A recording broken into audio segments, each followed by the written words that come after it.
I need you to come home. I need you to get the shop back out of the workshop. There's water all through the basement. Like, I need you here to help. Are you joking? I'm not at all. I need you. I gotta go. But before we jump ahead of ourselves, I'm Tyler, this is Todd, and for the last 4 years, we've been roughing it in the woods, living totally off-grid without any running water, electricity, or heat that we don't have to create ourselves. With yet another winter just around the corner, finding the energy to continue building our container home felt overwhelming. We made the decision to purchase this gorgeous timber frame cabin and start living again. But when we decided to live on a lake, we weren't exactly expecting we'd be living in one. Now that we're all up to speed, hit that thumbs up button and come along.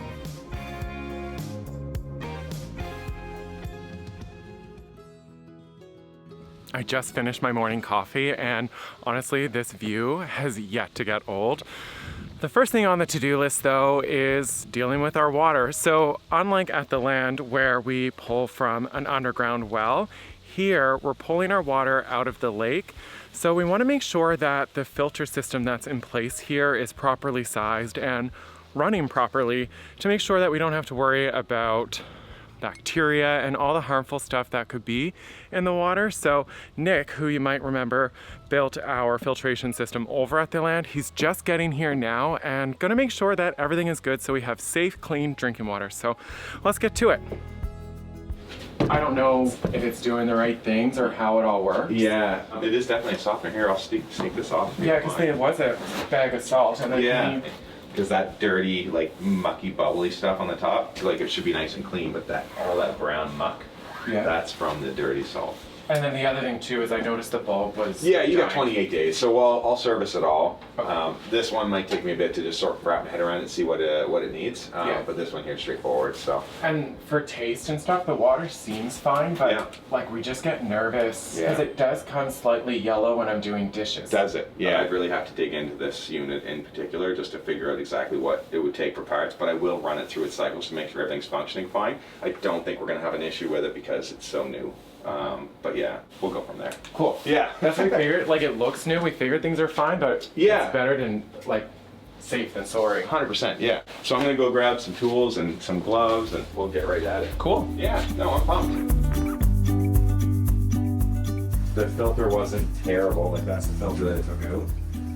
So it was dirty to the core, but not like absolutely disgusting filthy. So this is going to go through a cycle here right now. And then it should be up and running. Huge shout out to Nick for looking over the system. The salt tank was a little grimy and the UV bulb was burnt out, but other than that, things seem to be working in pretty good shape. He did take a water test with him because there's a bit of a yellow tinge to the water, so we just want to make sure that everything is safe. So he's going to run some tests on that back at his lab. And anyway, I'm just going to chalk this up as a win for today, and the gas fitters are just about here, so fingers crossed we keep this winning streak going. So I've been spending the morning doing not very exciting tasks, but the necessary ones. So getting all of the errands done that Todd would normally do. At first, I really thought it was overkill having such a big key ring, but it is so convenient having every single key to open everything here on the land. And now having it for the lake too, it just keeps it really nice and organized. Also, Todd bought these locks from Brinks. Apparently, they're made of this special type of steel that prevents them from ever being cut, which is amazing because then it makes it so it's impossible to break into these. Obviously, we have cameras and security and stuff too, but it just gives us that peace of mind knowing that everything in here is safe and secure. All right, I'm procrastinating. One of the very necessary parts that goes into living in a northern climate, winter tires. If you know, you know. Every year, twice a year, those that live in the snow, we have to change over our tires from summer to winter. We don't have rims on our tires. These are just like, I guess, bare. I don't know what it's called, but that rim right there, we would like in time to have it on here so we could change over the tires ourselves. What we have to do is bring these to a local tire place, and then they take our summer tires off the rims and then put on the winter ones. So I did that this morning. I brought the truck down and they've changed it over. Look, it's snowing. It wasn't snowing 2 minutes ago. Good thing I got the winter tires on. So let's load these tires in.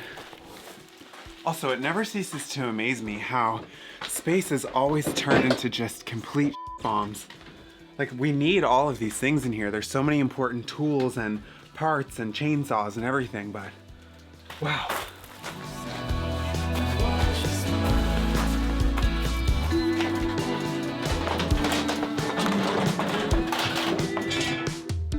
It's a problem for another day.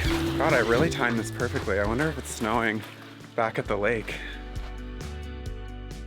Now that the nights are starting to get chilly and winter is setting in, it's time for us to look at some heat. So right now we have electric heat in the house, but Nova Scotia's electric grid is not the most reliable, especially, nice squirrel, during storms.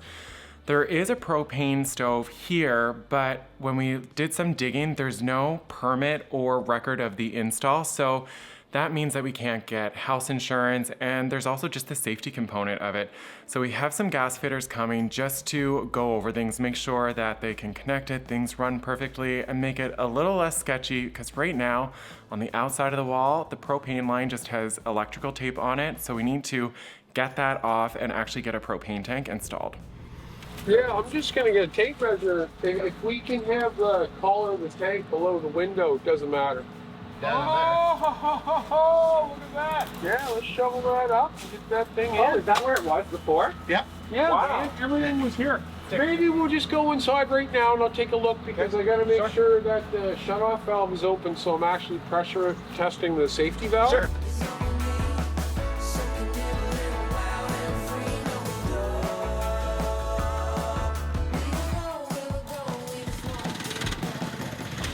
It weighs like 360 pounds, so don't drop it. Okay. I'll try not to. At least not on my feet. Oh, you guys, we can roll that, you know it's round. Can we walk it, like the end? Yeah, we can do right. But if you go that way, there's some goes right in.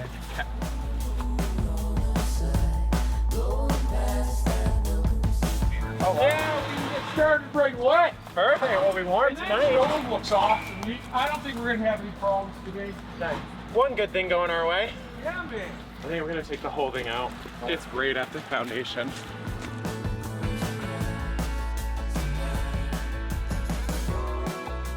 When you're doing this stuff for like 25 years, you get pretty bored with it. I took off to be a plumber and stuff for a while. I'm just to the age now I don't want to think. I'll challenge myself when I need to, when the situation presents itself.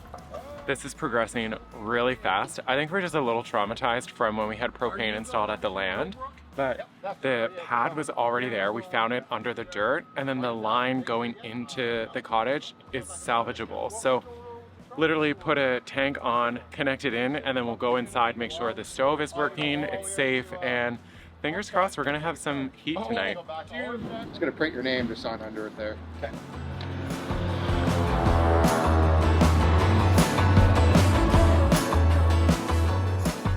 So next up on my to-do list is to start moving, which is really exciting. So all of the stuff in this container, well, most of it, things like keepsakes and important stuff, decor items that we've collected over the years that we were saving for the container home, I'm gonna start packing this all up and moving it to the lake. Moving is always easier when it's with a group of people. However, I'm gonna tackle this myself. It is better that Todd stays with Charlie, and I'll just pick away at it. I'll just do a bunch of trips over the day. It's not gonna take me long. I'm probably just gonna put on music and have fun with it. There we go. Oh, all of our old photo albums from the trips we've taken over the years together. Wow.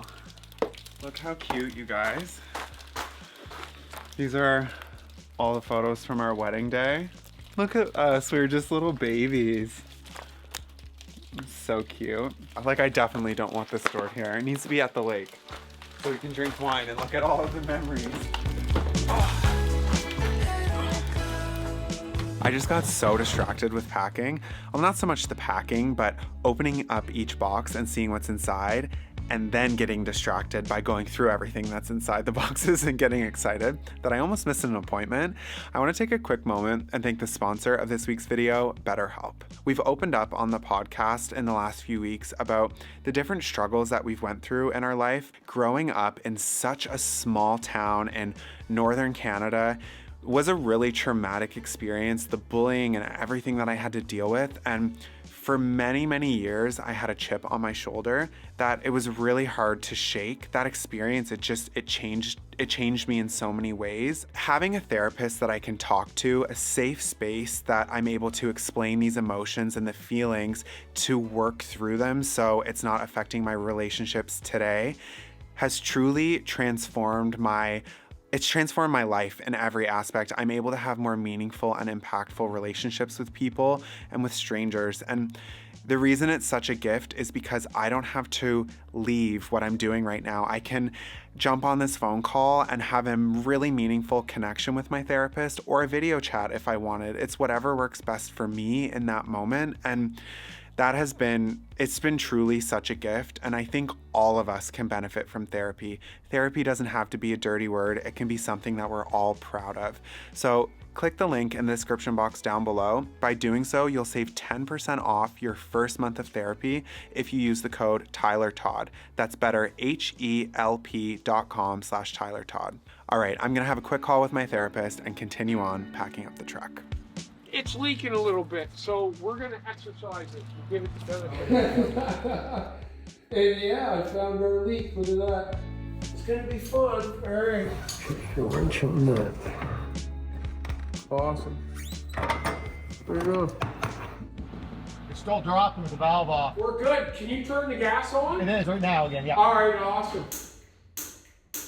We just gotta breathe through the air, and the air's coming through like a pinhole. You guys won't have to suffer like this. Wow, you got a hornet's nest in this. Come get a look at this. They're all dead. Crazy. All right, I'm gonna go get a vacuum cleaner and my tools. Well, this is different. So inside is just filled completely with hornets. He said he's never seen this many hornets inside of a stove. It's fascinating. Like, how did they get in there? How did they not burn? Maybe this is why it's disconnected. Oh my. Nature. Hopefully the vent's not blocked. That's what I'm hoping.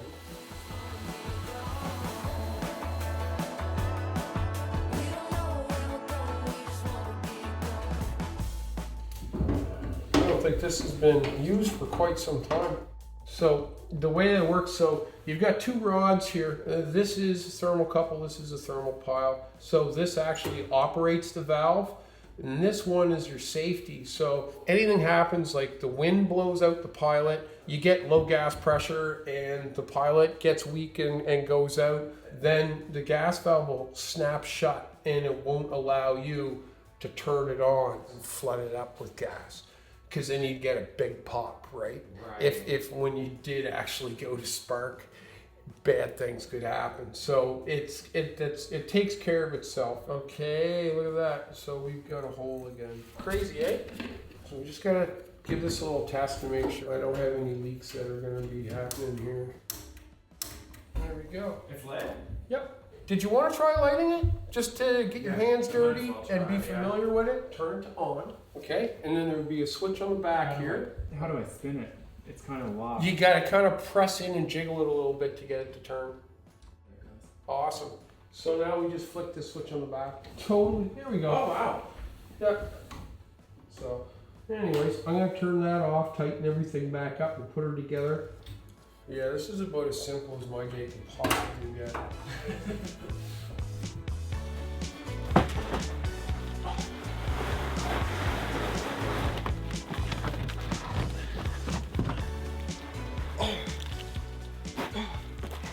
There was a really good sale on a mattress and we thought, let's get it.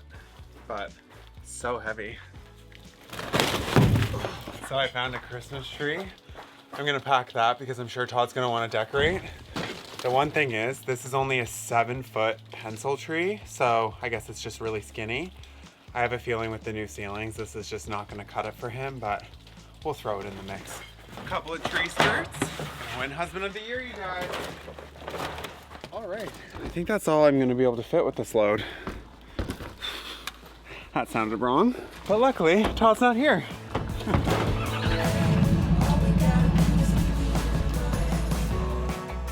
Okay, that went so smoothly. The propane stove is working. So before they got here, I had the heat set to 60. It's now 71 in here, which means we're gonna be able to stay nice and warm this winter, squirrel, if the power goes out, which is honestly a pretty big deal.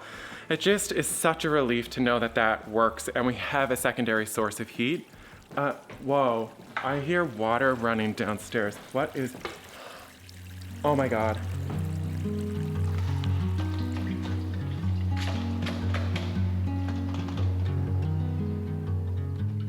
So I thought I'd spare you all the trips back and forth. I just did 4 loads from the land to the lake. And then I got it in my head, why don't I set up the podcast? Look how good it looks in here. Oh, Todd's calling. Hey, say hi to the vlog, I'm filming. I need you to come home. I need you to get the shop vac out of the workshop. There's water all through the basement. Like, I need you here to help. Are you joking? Not at all. I need you. I gotta go. Okay. Okay. Oh my God, you guys, if it's not one thing, it's something else. Man, that just took the wind right out of my sails. Well, on a silver lining note, when we come to record the podcast tomorrow, at least it's set up, but I'm gonna go run and get the shop vac and head home. What a friggin' day. You gotta laugh. All right, let's head home. I cannot imagine what a mess this would have been if I wasn't home. I swear it was like 45 seconds and there's an inch or 2 of water on the floor. A silver lining though is the fact that it's not a finished basement. It would have been so much more work if we had to remove all the floor to get to the water. That's what I'm telling myself, you know? But honestly, I tried using a mop and bucket to clean it up. It's just way too much. So I called Ty, he's over at the land. He's going to bring a shop vac over and I think that's the best way to get this up because honestly, the mop's just, it's not working. It's a waste of time. So I'm just gonna sit here, try not to cry and focus on the silver lining that I found. We can follow the sun. Always something. Hey, squirrel. Are you gonna grab a mop and start helping? Oh, baby's mama just Hey. You got it? You weren't lying. No. You want a little better. It's not just like frontage, it's like in it. All we need. That is cool. That's way better. Way better. We just had to find the low spot Wow. because it's all kind of running this way. Be a good spot for the floor drain. All the sidewalks and the highways, they will turn. This is so much more water than we thought that it was initially, and it's going in behind the wall into that room. So what we're doing is just trying to push it and like encourage it to go, but it's kind of just seeping, so I don't know if this is the right way to do it. Let me help you.